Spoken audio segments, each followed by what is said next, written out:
this week, haven't you? Because the media have been accusing you of being irresponsible with your children. The media is wrong. I love my children. I was holding my son tight and strong. I didn't want why would I throw a baby off a balcony? That's the dumbest, stupidest story I've ever heard. I love my children. And they know I love them. What do you say? And 2 minutes before they saw the baby, Prince did the same thing. I had him in my arms. I saw that. And I'd done it, but I got them strong. Were you just overexcited? No. What was it? They were chanting they wanted to see the baby, so I wanted to show them the baby. I'm not going to let them fall. But you didn't really show them the baby because the baby Yes, was they did. covered. They got to feel the spirit. That's good enough. And he was responding. He started, it's like singing. Like,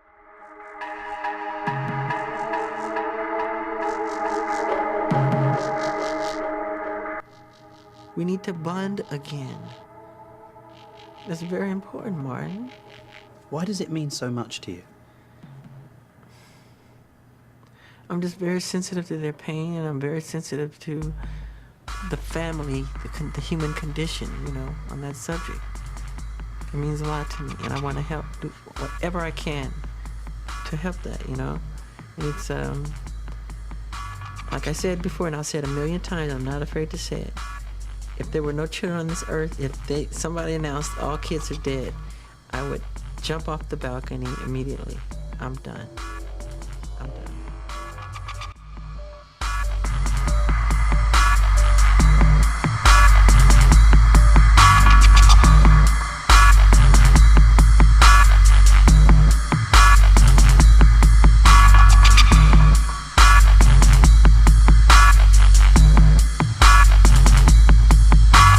Is it really appropriate for a 44-year-old man to share a bedroom with a child who is not related to him at all? That's a beautiful thing. That's not a worrying thing? Why should it be worrying? Who's the criminal? Who's Jack the Ripper in the room? This is a guy trying to help heal a child. I'm sleeping in a sleeping bag on the floor. I gave him the bed because he has a brother named Star. So him and Star took the bed. And I'm on the floor in the sleeping bag. Did you ever sleep in the bed with them? No. But I have slept in the bed with many children. I sleep in the bed with all of them. When Macaulay Culkin were little, Kieran Culkin would sleep on this side, Macaulay Culkin's on this side, his sister's in there. We're all just jamming the bed. Then we wake up like dawn and go in the hot air balloon. We have the footage. I have all that footage. But is that right, Michael? It's very right. It's very loving. That's what the world needs now. More love, more. The world needs heart. The world needs a man who's 44 sleeping in a bed with children. No, you're making it all wrong. Well, tell me, help me. Because, what's wrong with sharing a love? You don't sleep with your kids or some other kid who needs love, who didn't have a good childhood? No, I don't. I would never dream of sleeping. I would. I would never dream. Because you've never been where I've been mentally. What do you think people would say if I said, well, I've invited some of my daughter's friends round or my son's friends round and they're going to sleep in the bed with me tonight? That's fine. What do you think their parents would say? If they're wacky, they would say you can't. But if you're a close family, like your family, you know them well, But Michael, I wouldn't like my children to sleep in anybody else's bed. Well, I wouldn't mind if I knew the person well, and if I'm very close to Barry Gibb, Paris and Prince can stay with him anytime. My children sleep with other people all the time.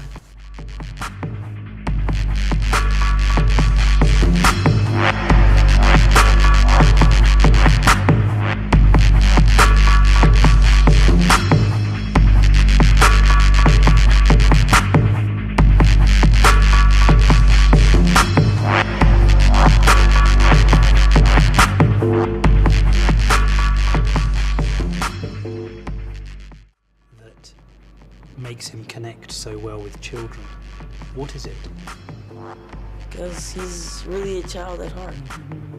He acts just like a child. He knows how a child is. He knows what a child thinks. See, because I think that you don't necessarily have to be a child just because society says 18 and up, you're an adult. That doesn't really matter. You're an adult when you want to be.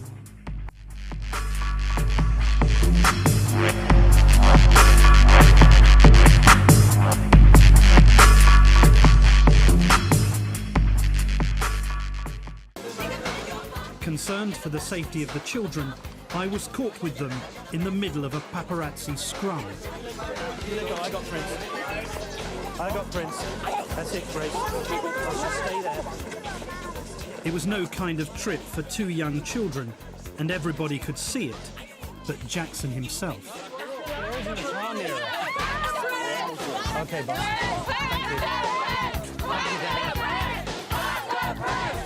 Thank you.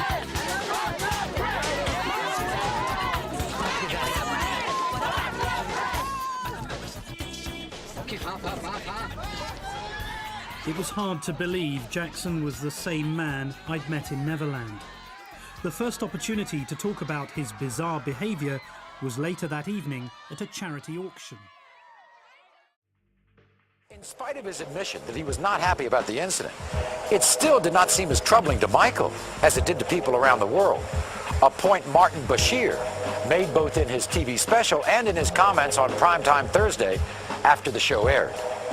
He said that they are restricted, they are overly protected. I was angry at the way his children were made to suffer. What he said about Michael's parenting skills in the footage that was not aired appears to paint an extremely different picture. And we must stress, what you're about to see and hear happened during Bashir's final interview with Michael, long after the incident with the baby on the Berlin hotel balcony. One of the things that I noticed about you over the last year is your relationship with your children. And I have to say to you, and I didn't know you before, and you haven't put on a front, your relationship with your children is spectacular. And in fact, it almost makes me weep when I see you with them, because your interaction with them is just so natural, so loving, so caring.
My children and me know what rejection is.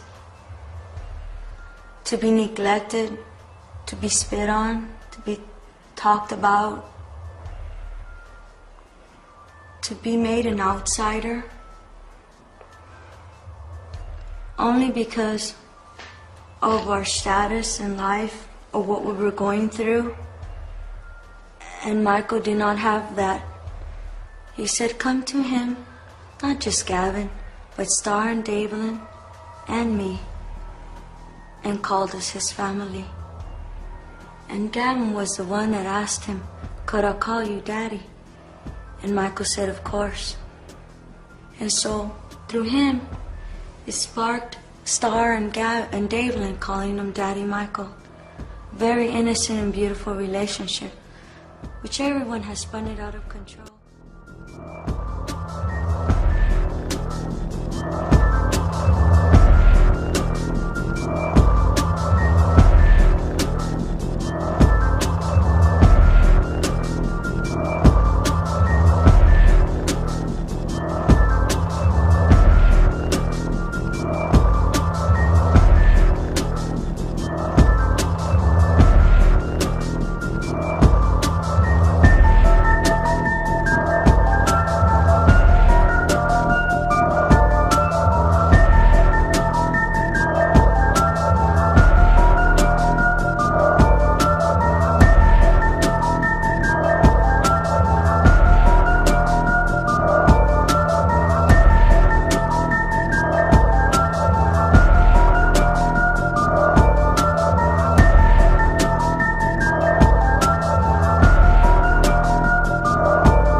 What happened when they arrested you? What did they do to you?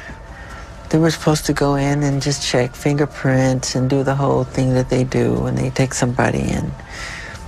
They manhandled me very roughly. My shoulder is dislocated, literally. It's hurting me very badly. I'm in pain all the time. See this arm? This is as far as I can reach it.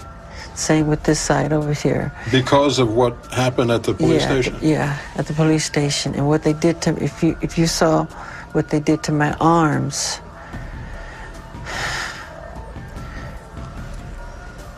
it was very bad what they did. It was very swollen. I don't want to say. But how You'll see, you'll see. And Jackson says there was more. One time I asked to use the restroom, and they said, sure, it's right around the corner there. Once I went in the restroom, they locked me in there for like 45 minutes. There was doo-doo, feces thrown all over the walls, the floor, the ceiling, and it stunk so bad. Then one of the policemen came by the window and he made a sarcastic remark. He said, does it smell good enough for you in there? How do you like the smell? Is it good? And I just simply said, it's all right, it's okay. So I just sat there and waited. For 45 minutes? Yeah, for 45 minutes, about 45 minutes. And then one cop would come by and say, oh, you'll be out in a second, you'll be out in a second. Then there would be another 10 minutes added on, then another 15 minutes added on. They did this on purpose.